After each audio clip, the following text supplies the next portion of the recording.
పూర్తి వివరాలకు చదవండి రేపటి అక్షర శిల్పం దినపత్రికలో.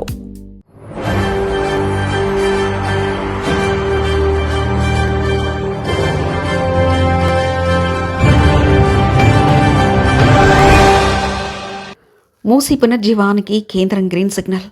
బాపుఘాట్ వద్ద 83 ఎకరాల రక్షణ భూముల బదిలీ. గాంధీ సరోవర్ ప్రాజెక్టుకు రక్షణ శాఖ పచ్చజెండా. 533 కోట్ల విలువైన స్థలం ఎంఆర్డీసీకి అప్పగింత. సీఎం రేవంత్ రెడ్డి ప్రతిష్టాత్మక ప్రాజెక్టులో కీలక ముందడుగు. భాగ్యనగర ముఖ చిత్రాన్ని అంతర్జాతీయ స్థాయిలో మార్చివేసేందుకు తెలంగాణ ప్రభుత్వం అత్యంత ప్రతిష్టాత్మకంగా చేపట్టిన మూసీ నది పునర్జీవన ప్రాజెక్టులో ఒక అతిపెద్ద కీలకమైన అడ్డంకి తొలగిపోయింది. నగరంలో బాపుఘట్ వద్ద అత్యంత వైభవంగా నిర్మించి తలపెట్టిన గాంధీ సరోవర్ ప్రాజెక్టుకు కేంద్ర ప్రభుత్వం అధికారికంగా గ్రీన్ సిగ్నల్ ఇచ్చింది. ఈ భారీ ప్రాజెక్టు నిర్మాణాన్ని వేగవంతం చేసేందుకు విలుక రక్షణ శాఖకు చెందిన అత్యంత విలువైన భూములను ఉపయోగించుకునేందుకు కేంద్ర రక్షణ మంత్రిత్వ శాఖ స్పష్టమైన అనుమతులు మంజూరు చేసింది.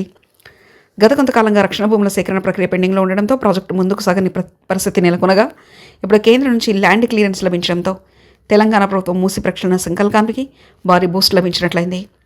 హైదరాబాద్లోని చారిత్రాత్మక బాపుఘట్ను ప్రపంచ స్థాయి పర్యాటక కేంద్రంగా అప్గ్రేడ్ చేస్తూ గాంధీ సరోవర్ ప్రాజెక్టుగా అభివృద్ధి చేయడానికి Musi river front development corporation ఎంఆర్డీసీకి కేంద్ర రక్షణ శాఖ వర్కింగ్ పర్మిషన్ మంజూరు చేసింది. ఈ మేరకు కేంద్ర రక్షణ శాఖకు చెందిన భూముల విభాగం ఈ నెల 18/2026 నాటి అధికారిక లేఖ ద్వారా భారత army chief of staff, defence estates director జనరల్కు స్పష్టమైన ఆదేశాలు జారీ చేసింది. ముఖ్యమంత్రి రేవంత్ రెడ్డి నేతృత్వంలోని తెలంగాణ ప్రభుత్వం ప్రతిష్టాత్మకంగా తీసుకున్న మూసీ రివర్ ఫ్రంట్ డెవలప్మెంట్ ప్రాజెక్టులో భాగంగా కేంద్ర రక్షణ శాఖ నుంచి వచ్చిన ఈ అనుమతి పత్రం అత్యంత ప్రాధాన్యత సంతరించుకుంది. దీనివల్ల బాపుఘట్ పరిసరాల్లో తక్షణమే క్షేత్రస్థాయి పనులు ప్రారంభించడానికి మార్గం సుగమమైంది. గోల్కొండలోని ఆర్టిలరీ సెంటర్ పరిధిలో ఉన్న మొత్తం 83.814 ఎకరాల రక్షణ శాఖ భూమిని ఈ ప్రాజెక్టు కోసం ఎంఆర్డీసీకి అప్పగించనున్నారు. ప్రస్తుత ల్యాండ్ వాల్యుయేషన్ ప్రకారం ఈ భూమి మార్కెట్ విలువ అక్షరాల 533 కోట్లకు పైగా ఉంటుందని కేంద్ర రక్షణ శాఖ అధికారికంగా లెక్కగట్టింది. గండిపేట, రాజన్ నగర్, గోల్కొండ మండలాల పరిధిలోనే బండ్లగూడ, హైదరగూడ, కిల్లా, మహమ్మద్ నగర్ గ్రామాల పరిధిలో విస్తరించి ఉన్న పాకెట్ 2, 3, పాకెట్ 4, పాకెట్ 5, పాకెట్ 6 భూములను ఈ గాంధీ సరోవర్ ప్రాజెక్టు కోసం కేటాయించారు. ఈ భూముల స్వాధీన ప్రక్రియ పూర్తయితే ప్రాజెక్టుకు సంబంధించిన ప్రధాన నిర్మాణాలకు ఎలాంటి స్థల సమస్య ఉండదని అధికారులు వెల్లడించారు.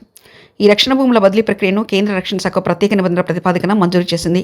ఈక్వల్ వాల్యూ ఇన్ఫ్రాస్ట్రక్చర్ విధానం ఆధారంగా ఈ వర్కింగ్ పర్మిషన్ లభించింది. ఈ ఒప్పందం ప్రకారం రక్షణ శాఖకు చెందిన లోకల్ మిలిటరీ అథారిటీకి ఈ భూమి బదులుగా సమాన విలువ కలిగిన మౌలిక సదుపాయాలను రాష్ట్ర ప్రభుత్వం నిర్మించి ఇవ్వాల్సి ఉంటుంది. మిలిటరీ అవసరాలకు తగినట్లుగా అత్యాధునిక భవనాలు, రోడ్డు లేదా ఇతర మౌలిక వసతులను రాష్ట్ర ప్రభుత్వ నిధులతో నిర్మించి ఆర్మీకి అప్పగించాల్సి ఉంటుంది. కేంద్ర రక్షణ శాఖ 2016 నాటి ల్యాండ్ పాలసీ నిబంధనల ప్రకారం ఇరు ప్రభుత్వాల మధ్య ఈ పరస్పర ఒప్పందం కుదిరింది.